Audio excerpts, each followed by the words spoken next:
What if learning how people manipulate you doesn't actually make you harder to manipulate? What if it creates a different weakness? You begin studying psychology, you learn about manipulation, you recognize patterns, you understand emotional pressure, you become better at reading people, and eventually you start believing you are difficult to affect. Then someone appears. They don't look dangerous. They may even appear vulnerable, sweet, fragile, harmless.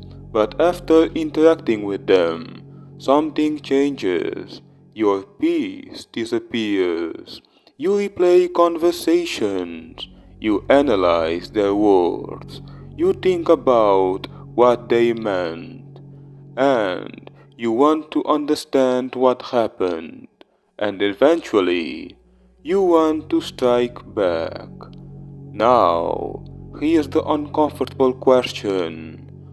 Were you really observing the psychological game? Or have you already entered it?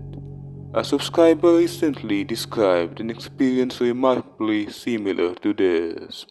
They believed their knowledge had prepared them, until reality changed that belief. And what happened next reveals something far more interesting than narcissism. It reveals the dangers of becoming too confident in your ability to read other people. Because sometimes the person you are trying to understand isn't the biggest mystery in the room. You are.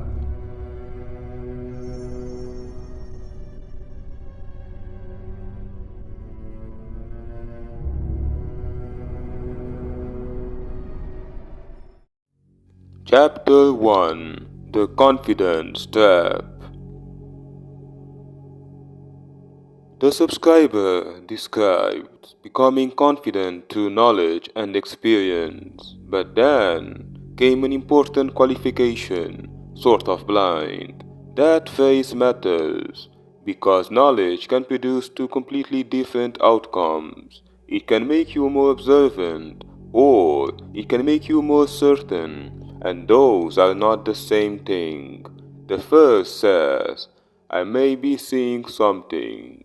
The second says, I already know what I'm seeing.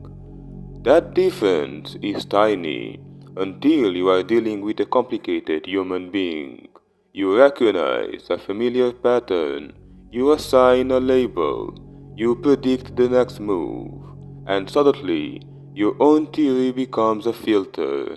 Everything begins fitting the explanation you have already chosen. But what if you are wrong? What if the person isn't what you think? What if the behavior has another explanation? And perhaps the most dangerous question, what if your confidence prevents you from noticing that you are becoming emotionally involved? A strategist shouldn't become certain too quickly. A strategist should become curious, because certainty closes observation, curiosity keeps it open. Chapter 2: The Sweet Mask. The subscriber described the person as a vulnerable, sweet, narcissistic individual. Whether that psychological label was accurate is impossible to determine from a comment, and that's actually part of the lesson. We don't need to diagnose the person to understand the experience, because human beings don't always appear the way we expected danger to appear. Aggression is obvious, hostility is visible, but psychological discomfort can arrive wearing a completely different face. Kindness, vulnerability, charm, helplessness, innocence. This doesn't mean those qualities are deceptive. It means something more uncomfortable. Appearances alone cannot tell you whether a relationship is psychologically healthy. You have to watch patterns. How does someone behave when you disagree? What happens when you establish a boundary? How do they respond when they don't get what they want? Do their words consistently match their behavior? Do interactions repeatedly leave you confused, guilty, exhausted, or defensive? Don't ask, what are they? Ask, what repeatedly happens around them?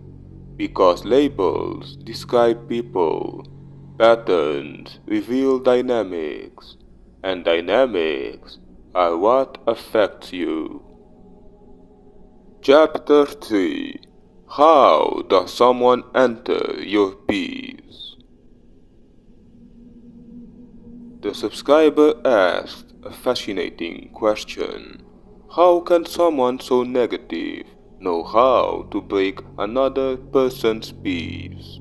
Perhaps the answer is simpler than we want it to be. People don't necessarily need sophisticated psychological knowledge to affect us. They only need access. Access to your attention, access to your emotions, access to our uncertainty, access to our need to explain ourselves. Think about that.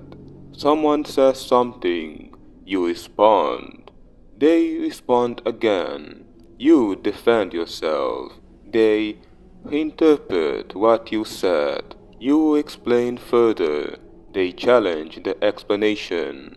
And eventually, you are spending an enormous amount of mental energy trying to resolve an interaction that perhaps never needed to become a battle. At some point, the question changes. It is no longer, what are they doing? It becomes, why I am still participating. That is where the battlefield becomes interesting, because psychological influence doesn't always look like control. Sometimes it looks like occupation. They occupy your thoughts, they occupy your attention, they occupy your emotional bandwidth, and you may never realize how much space you have given them. Chapter 4. The Counterattack. The subscriber then described something unusual. They counterattacked, but they call it an experiment. They wanted to see what would happen, how it would feel, whether they could maintain control, and whether they could keep their adult ego in check. This is where the story becomes psychologically fascinating, because retaliation can create a strange illusion. You strike back, the other person reacts. For a moment, you feel powerful again. The balance seems restored. But then, something happens. The subscriber described feeling a temporary void and tension, and that tells us something. A response can be successfully externally while being expensive internally. You can win the exchange and lose your peace. You can produce the reaction you wanted and still regret participating. So ask yourself, what exactly counts as winning? Is it making someone feel what they make you feel? Getting the final word, exposing their contradiction, watching them become angry, or is winning something much quieter? Perhaps it's leaving the interaction without carrying it home with you. Chapter 5: The Ego Test. The subscribers said they wanted to know whether they were capable of keeping their adult ego under control. This is perhaps the most interesting experiment of all, because the ego doesn't only seek admiration. Sometimes it seeks victory. It wants to prove, I wasn't weak, I wasn't fooled, I saw through them, I can handle this. And suddenly, the interaction becomes personal. You aren't simply responding to behavior anymore. You are defending an image of yourself. The psychologically nature question is different. What outcome actually serves me? Not how do I prove that I am stronger? That distinction can change your entire social life. You don't need to demonstrate that you cannot be provoked. You simply need to notice them. You are being provoked, and decide whether responding is worth the cost. Sometimes silence is not submission. Sometimes leaving is not weakness. Sometimes refusing to play is the only move that preserves your position. Chapter 6: The Battlefield You Don't See. The subscriber used a powerful metaphor, the battlefield, and most people misunderstand psychological battles. They imagine the battlefield is the conversation, the argument, the confrontation, the moment someone insults someone else. But the real battlefield may begin afterward. You are alone. The conversation is finished, but you are still replaying it. You reconstruct what they said. You imagine what you should have answered. You develop the perfect comeback. You analyze their motives. You imagine the next encounter. Hours pass. The older person may already have forgotten the conversation, but you are still fighting it. So perhaps there are actually two battlefields, the external battlefield and the internal battlefield. And winning the first while losing the second may not be victory at all. This leads to a question worth keeping. Who controls your attention after the interaction ends? Because attention is one of the most valuable forms of psychological territory. Chapter 7: Learning to Leave. The subscriber eventually walked away, and that may have been the most strategic decision in the entire story.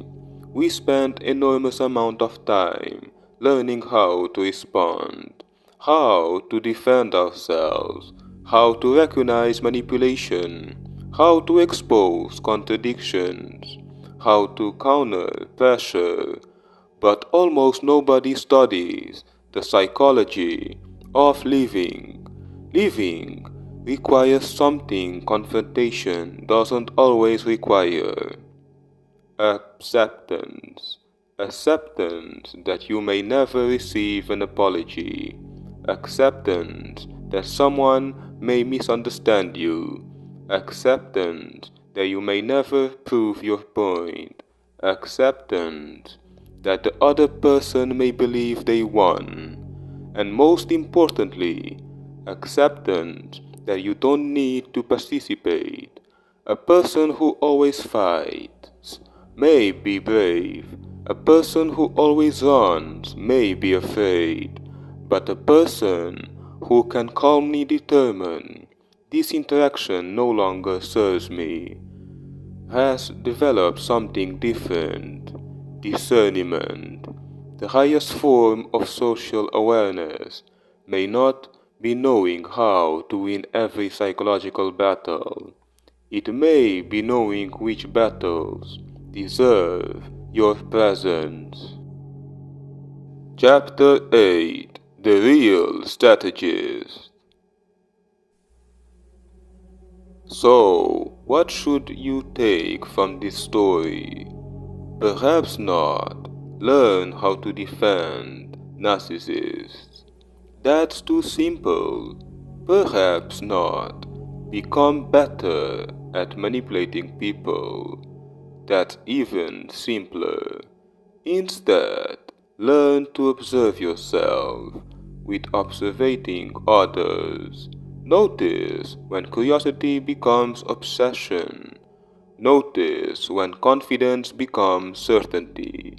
Notice when defense becomes retaliation. Notice when knowledge becomes ego. Notice when a conversation becomes a battlefield. And notice when the battlefield is no longer worth standing on. Because psychological strength isn't necessarily the ability to control another person's emotions. It may be the ability to remain responsible for your own. And perhaps the most dangerous person to underestimate is not the person standing across from you. It's the version of yourself that believes, I am completely immune. Call to action.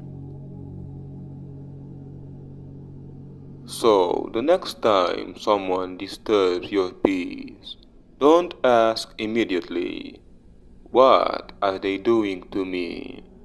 Ask something more uncomfortable. What part of me is allowing this interaction to occupy so much space? And then ask, do I need to win this battle, or do I simply need to live it?